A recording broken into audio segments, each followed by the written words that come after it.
जय हिंद, नमस्कार to all of you. कैसे हैं आप सब? तो आप हैं अपने YouTube चैनल अखंड भारत पे और मैं आपके लिए लेके आई हूँ एक नई सीरीज जो है बिल्कुल देश को समर्पित। नमस्ते फ्रॉम भारत। हमारी जमीन का एक छोटा सा टुकड़ा कोई हथियार लेना हमें बहुत गुस्सा आता है। तो हमने इतने सालों से हमारे पीओके को खो रखा है, यानी पाकिस्तान ने हमारे कश्मीर पे अधिकार कर रखा है, कश्मीर के एक छोटे से हिस्से पे अधिकार कर रखा है, परंतु वो पूरे कश्मीर का 30 से 40% है। तो हम हमारा पीओके वापस लेना चाहेंगे। हमारे पास 4 ऐसे अवसर है जिन्हें देखते हुए हमें लगता है कि अब हमारा ये राइट टाइम है, जिस समय हमें हमारा कश्मीर पुनः प्राप्त कर लेना चाहिए और पीओके का टैग जो है उस पर हट जाना चाहिए, यानी पाक अधिकृत कश्मीर का टैग जो है उस पर से हट जाना चाहिए। देखिए, ये 4 बातों को जानने के बाद मुझे ये लगता है कि आप खुद ये डिसाइड कर पाएंगे कि हाँ, ये राइट समय है, ये बिल्कुल सही समय है।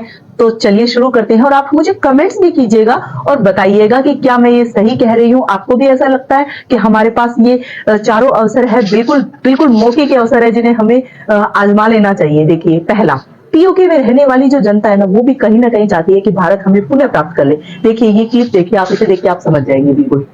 हमें नहीं जाना तुम्हारे मुल्क में। खोलो करगिल का रास्ता, खोलो हमारा तारीखी रास्ता। हम करगिल की तरफ जाएंगे, जाएंगे।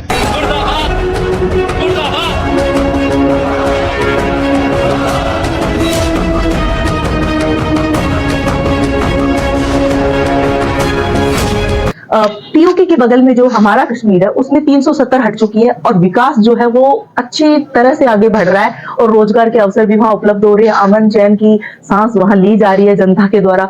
दूसरा अवसर हमारे पास ये है कि हमारी जो विदेश नीति है वो बिल्कुल सशक्त नेता के हाथ में है और विदेश नीति भी बिल्कुल सशक्त होती जा रही है। कैसे? आप ये देख पा रहे होंगे कि इतने सालों से हमने आतंकवादी हमले झेले, एक बार भी हम उनका मुंह तोड़ के जवाब नहीं दे पाए, लेकिन हमने इन दिनों जो आतंकवादी हमले 2 झेले और दोनों के दौरान पुलवामा हो और चाहे वो उरी वाला हो, तो हमने देखा कि उसके बदले में हमने सर्जिकल स्ट्राइक की और सर्जिकल स्ट्राइक करने के बाद कोई भी देश का नेता हमारे खिलाफ नहीं जाता है, क्योंकि उनको पता होता है कि हम इतने सालों से आतंकवाद से पीड़ित थे और हमारे सर्जिकल स्ट्राइक को बिल्कुल वाजिब ठहराया जाता है। तो ये अवसर देखते हुए भी क्योंकि बाहर के जो देश है उनको ये कहीं ना कहीं पता है कि पीओके जो है हमारा हिस्सा है और हमारे हिस्से को ही 1948 में पाकिस्तान ने कब्जा किया गया था। तो थर्ड नंबर अवसर है ना, वो हमारे पास ये है कि पाकिस्तान जो है उसकी हालत बहुत खस्ता है, कर्जदार है और दूसरी बात, हथियारों की तो बात दूर की है, आटे के भी लाले पड़े हुए हैं। तो इस स्थिति को देखते हुए हमें ये देख लेना चाहिए कि पीओके के बदले में कोई भी युद्ध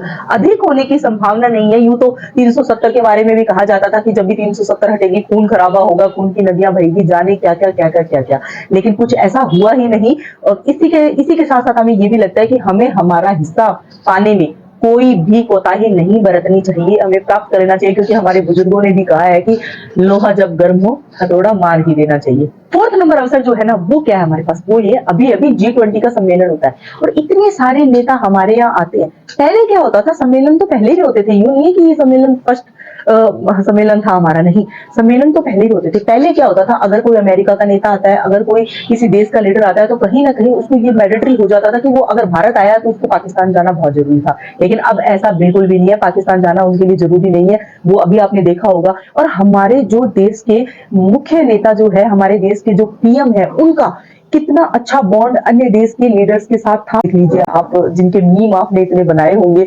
और अभी अभी अफ्रीकी नेता जो थे उन्होंने कैसे उनके पैर छुए थे, और जो बाइडेन को देख लीजिए कैसे पीछे से आके वो नमस्ते करते हैं, आप बहुत सारी क्लिप्स में देख रहे होंगे इन दिनों। तो ये हमारा जो एक प्रभुत्व है वो जमता जा रहा है। विश्व जो है हमें एक विश्व गुरु के रूप में मानता जा रहा है। तो ये हमारे लिए बहुत अच्छा अवसर है और हम किसी और की जमीन नहीं हथिया रहे हैं, हम अपना अधिकार है जो हम प्राप्त करना चाह रहे हैं। तो इसी को देखते हुए अभी अभी जैसे आपने मालदीव वाला जो केस था वो देखा कि जिसमें मालदीव के प्रमुख जो नेता थे उन्होंने अपने मंत्रियों को बर्खास्त कर दिया, क्योंकि उन्होंने हमारे प्रधानमंत्री के बारे में गलत सलत बोला था, हम भारतीयों के बारे में गलत सलत बोला था। हमने कैसे एकजुटता उस समय दिखाई थी। तो ये भी हम देख सकते हैं कि अब भारत एकजुट हो रहा है और भारत कहीं ना कहीं ये चाहता है कि हम आगे बढ़े और हम हमारे हिस्से को पुनः प्राप्त कर सकते हैं। इसके लिए मैं ये चाहती हूँ कि आप भारत के जो नागरिक है, आप जो भारत के युवा है, वो सरकार से ये दरख्वास्त कर सकते हैं, हम मोदी जी से ये दरख्वास्त कर सकते हैं कि हमें हमारा पीओके पुनः ला दीजिए। तो चलिए इसकी शुरुआत करते हैं और #पीओके वापस दिलाओ, हैशटैग पीओके वापस दिलाओ, ये कहते हुए हम ये शुरुआत करते हैं। जय हिंद, नमस्ते।